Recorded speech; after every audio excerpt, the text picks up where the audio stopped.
Welcome back, everybody, to my podcast. This is Brian. Today we got David Icke, and he's done a lot of research on Epstein and where he sits in the whole thing.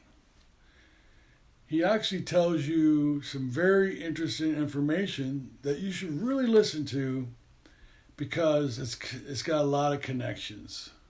And when I say connections, I mean top connections. So let's give him a listen. I've been investigating and exposing the global paedophile ring of what you might call, not really, but it's what it's called, the elite of the world.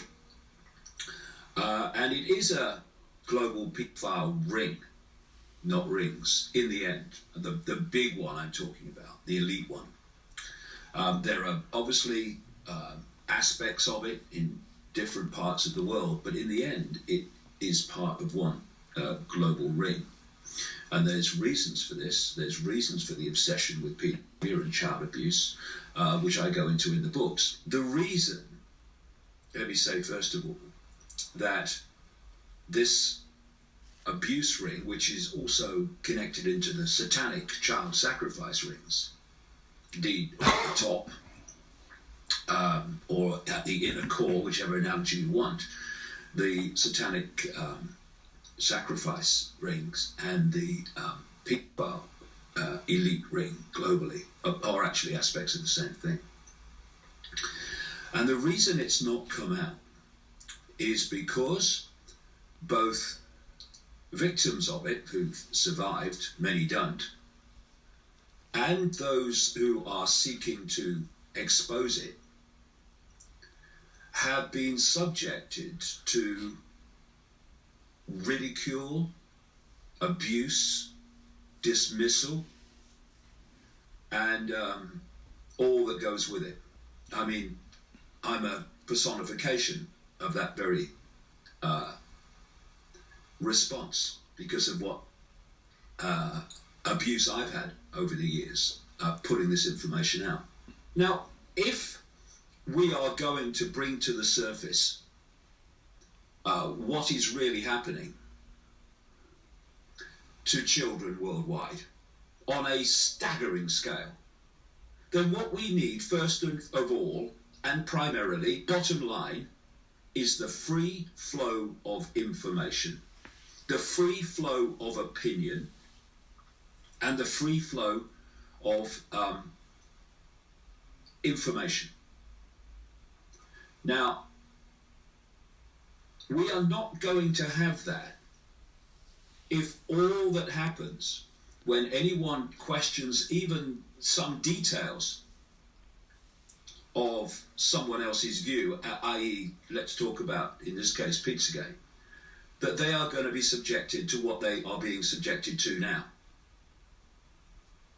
Because what that means is you're blocking the free flow of opinion and the free flow of information by intimidating people into silence, which is exactly how this whole our network globally has been kept under wraps all this time, going back as far as 1998.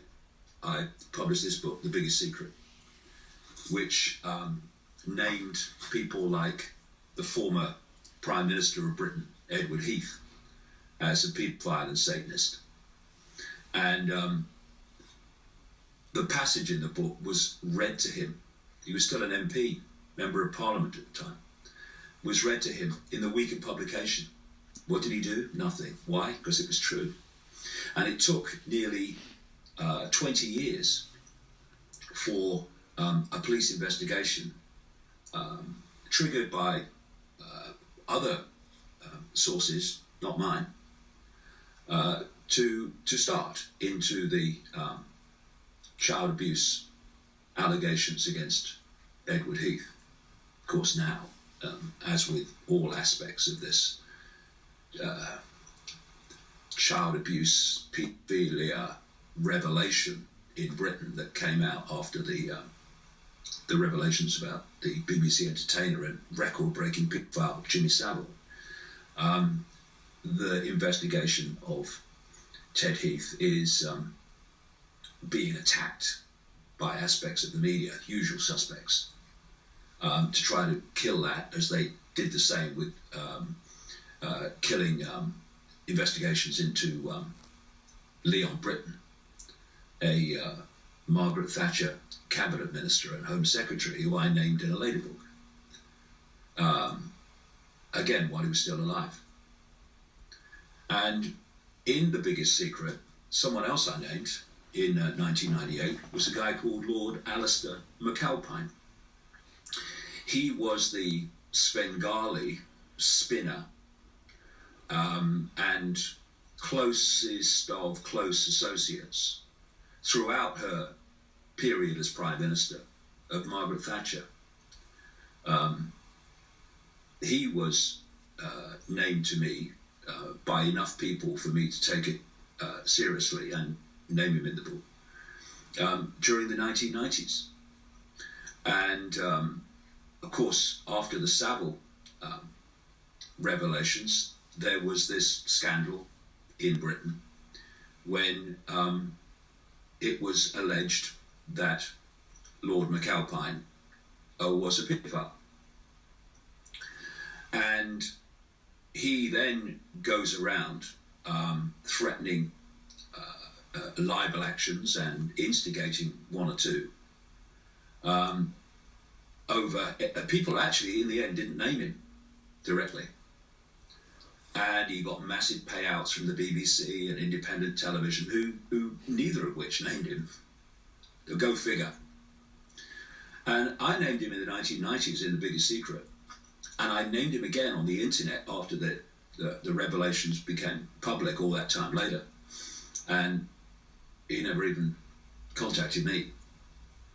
And it's interesting that he was the spinner of and Svengali of Margaret Thatcher. The revelations about the Westminster paedophile ring were based upon the period of the Thatcher government. Margaret Thatcher was a very close friend of Jimmy Savile, and Jimmy Savile was an inner circle bosom buddy of the British royal family, brought into that circle in the 1960s by Lord Mountbatten, member of the royal family, who was a known paedophile. There is a massive elite paedophile network operating out of Washington, D.C. and out of the elite of the United States. And indeed, in the Biggest Secret, I expose Father George Bush as a notorious pedophile and abuser of children. And then there's another book, Transformation of America by Cathy O'Brien. This came out in 1995, and I met Cathy O'Brien and her partner very soon after the book came out, and I spent a lot of time with her talking about her experiences. I met her daughter, Kelly, who was born into captivity, literally, because Cathy O'Brien was one of an extraordinary number of young people who are taking into mind control projects which connect into the paedophile rings, connect into the satanic rings, and are turned literally into sex slaves who are used and abused by the elite, and then can't remember what happened until they're deprogrammed, like Cathy's been. What happened, thus keeping the elite people safe from exposure. It's called trauma-based mind control, creating multiple personality disorder, known now as dissociative identity disorder. I talked about this and written about this at great length. And Kelly, Cathy's daughter, was born while Cathy was still in a government mind control project, a project known as Project Monarch, an elite part of a mind control operation in America that actually became public, called MK Ultra. And what Kathy describes in the book from her period in captivity,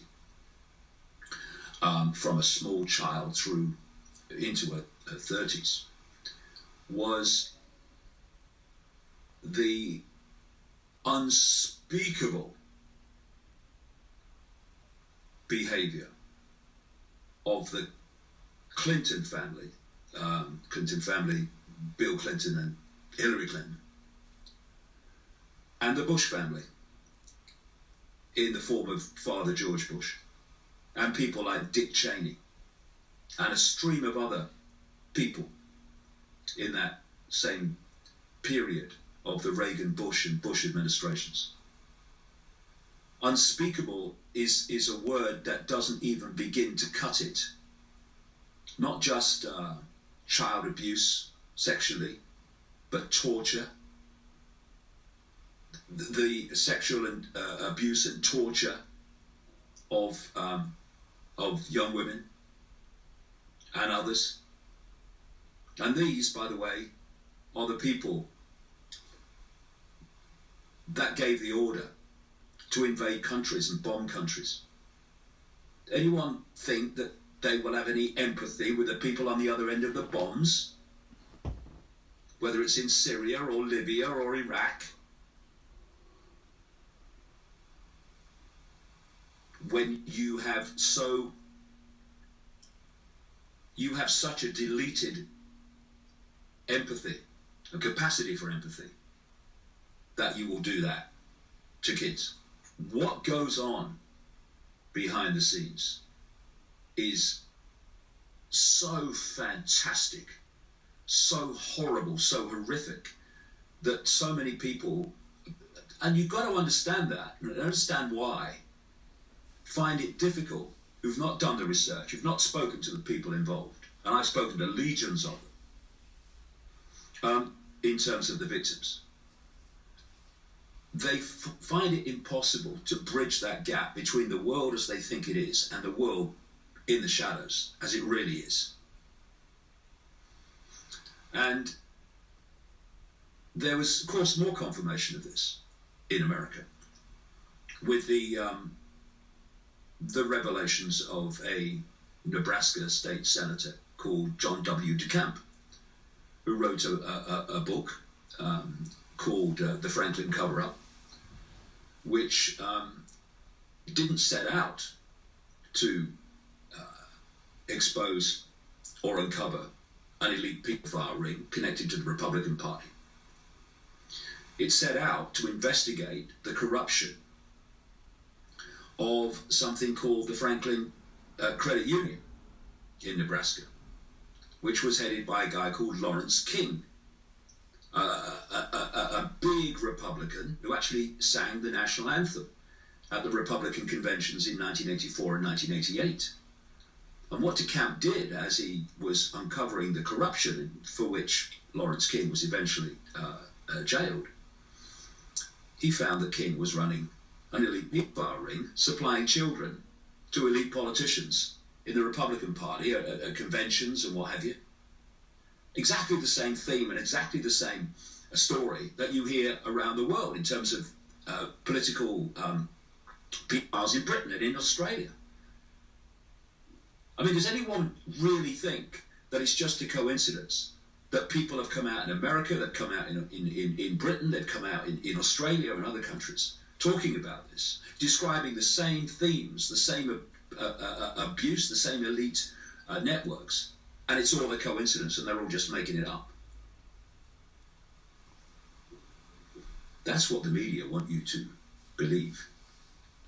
This idea that there are codes, for instance, of pizza and hot dog and other things that connect to a pedophile coded language where these things appear to say one thing but are actually talking about children. Now again, we need to go back to where those codes came from to see if they come from a credible source and they can be taken as read. But when you read these emails involving people like John Podesta, who was the chairman of Hillary Clinton's election campaign, or non-election campaign, and his brother Tony Podesta, a lobbyist in Washington. Some of them certainly appear to be written in code. You know, it's been said that the Podestas are creepy, and John Podesta, of course, not only has served Hillary Clinton's election campaign, but was chief of staff to Bill Clinton when he was president, and was a very close advisor to Barack Obama. So this is a big wig in Washington. And people have said that that the Podestas are creepy. Well, in my view, the Podestas are creepy. I mean, Tony Podesta seems to have a very strange taste in art. For instance, one of his favourite artists, he said, is someone, a Serbian artist, who paints pictures of semi-clad, semi-naked children looking very traumatized, and of children tied up, floating dead in swimming pools. I mean, hello? Creepy, are you kidding? The people that are making the decisions that dictate our lives are not like most of the population is. And we need to kind of understand that. There is the world that the population lives in, and then there's the world that they live in, which is very different, to say the least. Then we have this connection to Jeffrey Epstein, who has been a close friend and associate of Bill Clinton. Bill Clinton's had something like 26 times that he's been on Epstein's plane, which is known as the Lolita Express because of its connection to pedophilia. Epstein is a friend of Hillary Clinton. He's a friend of, or certainly was, of people like Donald Trump, of Prince Andrew, and many others that would be called elite. And then you look in Britain, where we're putting together all these pieces of information, which, when you put them together, create a situation where these elite pedophile rings, ring in the end, are actually in plain sight. But you need to take these apparently different pieces of information and situations and put them together, and then suddenly the pixels become a picture. If the truth came out of the scale of child abuse, child torture, child sacrifice, Satanism, involving some of the most famous political leaders, politicians, and connected people, that came out, the system would fall. Because people en masse would see the force that's really controlling their lives, and how it has an obsession with children, for reasons I explain in the books. There's a lot more background needed before that can be adequately explained. And in the end, If the free flow of information is allowed to prevail, the truth will, indeed must, come out. Well, there you go. That's David Icke. He's been doing investigating for probably, I want to say 30 years. Got many books. They're great reads. But he likes to expose the horrific things that are going on out there. Now, this is for educational reasons only. So, I hope you learned something. Love you guys. Subscribe. See ya.